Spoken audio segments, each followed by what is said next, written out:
ভালোবাসা কখনো অর্থ সম্পত্তি বা টাকা পয়সা দেখে হয় না। এটা সব থেকে বড় একটা মিথ্যা কথা। সব থেকে বড় সত্যি কথাটা কি জানেন? ভালোবাসা সবসময় টাকা পয়সা, অবস্থান, অর্থ এগুলা দেখেই হয় ভাই। যার টাকা পয়সা নাই তার জীবনে ভালোবাসার কোনো দাম নাই, আর যার জীবনে প্রচুর টাকা পয়সা আছে, যার অর্থ সম্পত্তি আছে, তার ভালোবাসার মূল্য অনেক বেশি।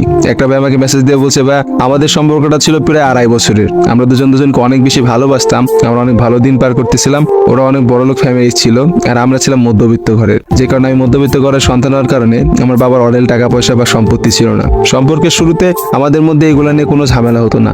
আমরা দুজনকে অনেক বেশি ভালোবাসতাম আর দুজনকে এটা বলে অনেক বুঝাইতাম, একটা সময় হয়তো আমার পরিশ্রমের মাধ্যমে আমি আমার নিজের জীবন এবং নিজের ফ্যামিলির অবস্থানটা পরিবর্তন করতে পারবো। এভাবেই করে আমাদের সম্পর্কটা এগোচ্ছিল।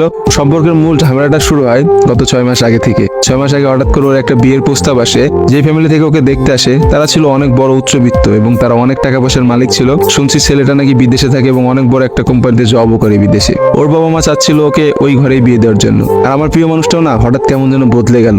তাকে দেখতে আসার পর থেকেই সে আমার সাথে ছোট ছোট বিষয় নিয়ে অনেক বেশি ঝামেলা করতো। সে আমাকে সবসময় টাকার কোটা দিত এবং আমাকে বলতো যে তুমি জীবনে কি করতে পারবা, তোমার ফ্যামিলির সাথে আমার ফ্যামিলির কোনোভাবেই যায় না, তোমরা হচ্ছে গরিব, তোমাদের টাকা পয়সাও নাই, এসব বলে আমাকে নানা রকম ভাবে অপমান করতো। আমি অনেক কষ্ট পাইতাম, কিন্তু সত্যি কথা কি ভাই, আমি ওকে অনেক বেশি ভালোবাসতাম। যে কারণে আমি সবসময় ওর কথাগুলো সহ্য করতাম। আমি ওকে একটা জিনিস সবসময় বোঝানোর চেষ্টা করতাম যে আজকে হয়তো আমি অনেক কষ্টে আছি, কিন্তু বিশ্বাস করে একদিন আমি অনেক ভালো জায়গায় যেতে পারবো যদি তুমি আমার সাথে থাকো। আমি ওকে সবসময় এটা বলতাম, তুমি প্লিজ আমার সাথে এমন করো না, আমার সাথে শুধু শুধু তুমি রাগারাগি বা ঝামেলা করো না। যে মানুষটা আমাকে পাগলের মতো ভালোবাসতো, যে মানুষটা আমাকে সবসময় বলতো যে টাকা পয়সায় জীবনে সবকিছু না, ভালোবাসা থাকলে একদিন আমরা অনেক ভালো জায়গায় যাইতে পারবো, অনেক ভালো কিছু করতেও পারবো, আজকে সেই মানুষটাই আমাকে টাকার খোঁটা দিচ্ছে, আমাকে আমার অবস্থানের খোঁটা দিয়ে আমার থেকে দূরে সরে যেতে চাচ্ছে। এটা আমি কোনোভাবেই মেনে নিতে পারতেছিলাম না ভাই। তারপরে একদিন হঠাৎ করে শুনি যে ওই ছেলেটার সাথে নাকি ওর এঙ্গেজমেন্ট হয়ে গেছে। এটাও আমাকে বলে নাই, আমি এটা ওর বান্ধবীর মাধ্যমে জানতে পারছি। প্রায় 2 মাস হয়ে যায় ও আমার সাথে কোনো যোগাযোগ করে না, এদিকে আমি প্রায় পাগলের মতো হয়ে যাই ভাই। তারপরে একদিন হঠাৎ করে একটা আননোন নাম্বার থেকে ফোন আসে, তারপরে জানতে পারি যে ওর নাকি বিয়ে হয়ে গেছে। সেটা ওই আমাকে ফোন দিয়ে বলে। আমি ওকে জাস্ট একটা কথাই বললাম যে ভালোবাসা কি তাহলে টাকার কাছে হেরে গেল? আজকে টাকা নাই বলে তুমি আমাকে ছেড়ে চলে গেলা। আমি ওকে শুধু একটা কথাই বলছিলাম যে তুমি যে টাকার জন্য আজকে আমাকে ছেড়ে গেছো, এই টাকা একদিন তোমাকে সব থেকে বেশি কষ্ট দিবে। তারপর ওর সঙ্গে আর কথা হয় না, আর যোগাযোগ হয় না।